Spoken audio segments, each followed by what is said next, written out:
सौतेली माँ, दिल छूने वाली कहानी। दिव्या बचपन से ही बहुत जिद्दी थी। बिन माँ की बच्ची थी, इसलिए सब लोग उसे संभालते थे। दादी की तो लाडली थी।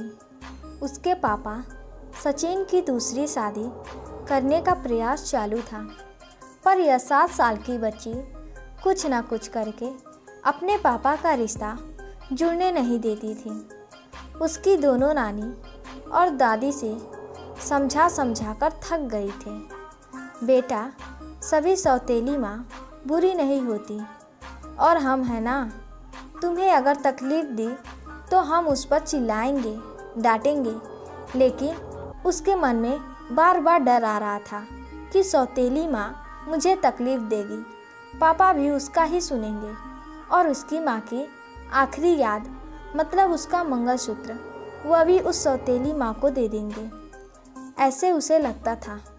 सभी को टेंशन हो रहा था कि उसे कैसे समझाए। उसकी माँ का मतलब सुनीता एक एक्सीडेंट में 2 साल पहले इस दुनिया से चली गई। तब से लेकर अब तक उस बच्ची को सभी संभालते थे, पर उसकी यह जिद ज़रा ज़्यादा ही थी। कैसे बताएं अभी इसे। उसकी दादी ने उनकी ही मौसेरा भाई की लड़की पसंद कर ली थी। उसकी भी शादी होकर तलाक हो गया था और उसे एक लड़का भी था, पर यह बच्ची सुनने को तैयार ही नहीं थी। वह लड़का है, मतलब उससे से ही प्यार करेंगे सब, मुझसे नहीं। ऐसा मन में वहम बिठाए वो इस शादी को नहीं होने देगी, ऐसे जिद पकड़कर बैठी थी। उसके जिद के आगे सचिन भी नहीं बोल सका। दोनों दादी और नानी काफ़ी चिंतित हो गई। बाद में सुनीता की माँ ने समस्या का समाधान निकाला। सुनीता की एक दोस्त माया, जिसकी उम्र हो चुकी थी, इसलिए उसकी शादी तय नहीं हो रही थी। उसके घर जाकर नानी ने सब हकीकत बताई। वह सब सुनने और समझने के बाद भी माया शादी के लिए तैयार हो गई। इस वजह से दोनों नानी और दादी भी काफ़ी खुश हो गए। अब सचिन क्या कहता है, इसकी उनको चिंता हो रही थी। खुद सासी बोल रही थी, इसलिए जमाई तैयार हो गया। लड़की को मिलने के लिए सचिन ने माया से मिलने का तय किया। मुलाकात के दिन सचिन ने माया से कहा कि मैं सिर्फ दिव्या के भविष्य के लिए और अपनी माँ की इच्छा के लिए तैयार हुआ हूँ। मेरी तरफ से बाकी कोई भी उम्मीद मत करना। यह सुनते ही बहुत बुरा लगा माया को, पर कितने दिन घर वालों के ताने सुनूं, इसलिए माया तैयार हो गई और शादी भी हो गई।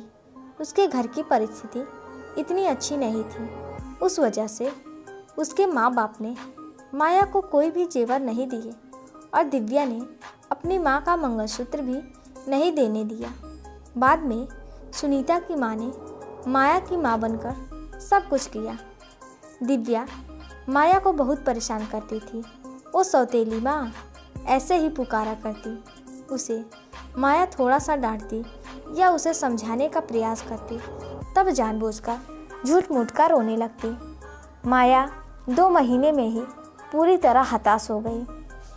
दोनों दादी और नानी को पहले ही सब कुछ पता था, इस वजह से माया को वह कुछ नहीं बोलती थी। वह उल्टा उसे बोलती थी कि मारोगी भी तो चलेगा, पर सचिन को यह सब सहन नहीं होता था।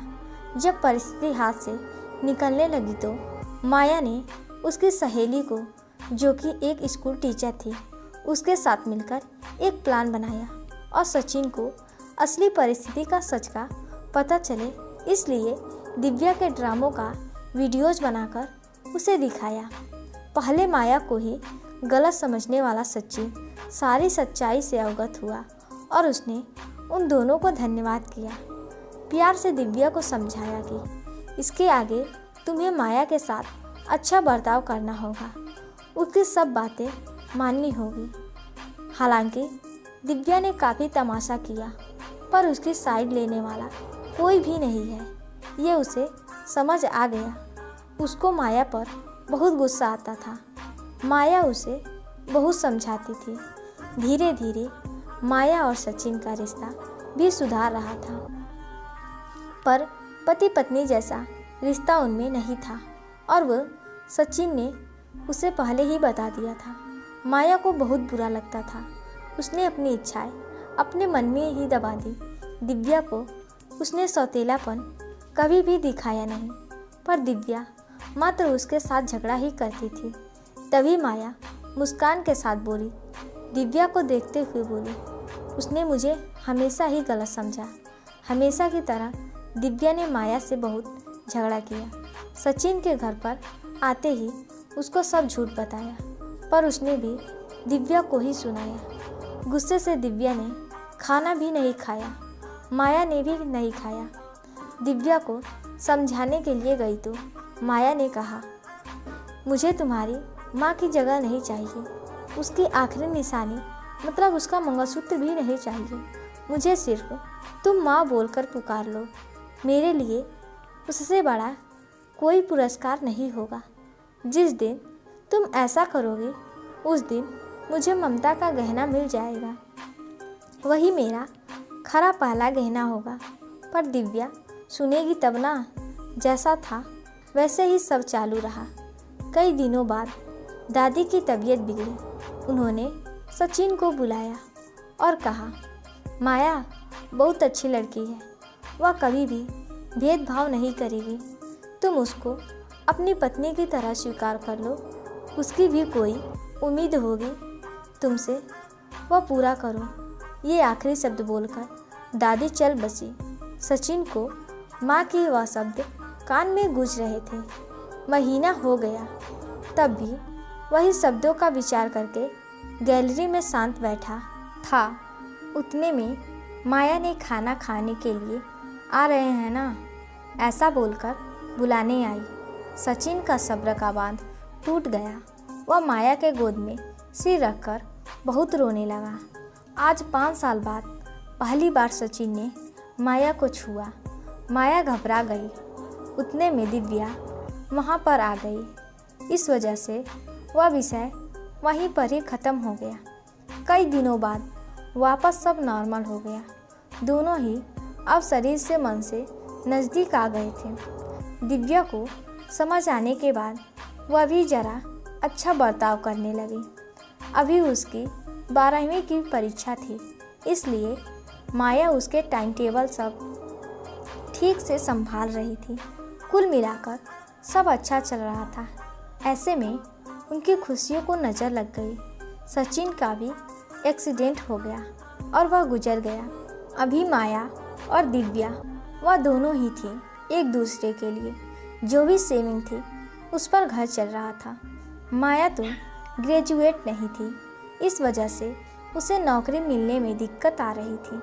छोटी छोटी नौकरी करके वह घर खर्चा चला रही थी।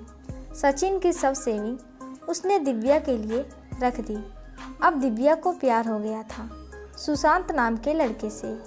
इस वजह से माया ने उनका प्रेम विवाह करने का सोचा। सब लोग अच्छे हैं, दिव्या भी खुश रहेगी, ऐसा उसे विश्वास था। पर सुशांत की माँ खड़ूस थी। सचिन के जाने के बाद उनकी परिस्थिति भी अच्छी नहीं थी। दिव्या शादी के बाद ज़्यादा गहने नहीं लाई, इसलिए ससुराल वाले उसे तकलीफ दे रहे थे। उसकी सास की सहेलियाँ घर पर आई थीं नई दुल्हन से मिलने। तब दिव्या की सौतेली माँ के बारे में बुरा भला बोल रही थी। सौतेली माँ है ना, इसलिए ऐसा जानबूझकर किया होगा।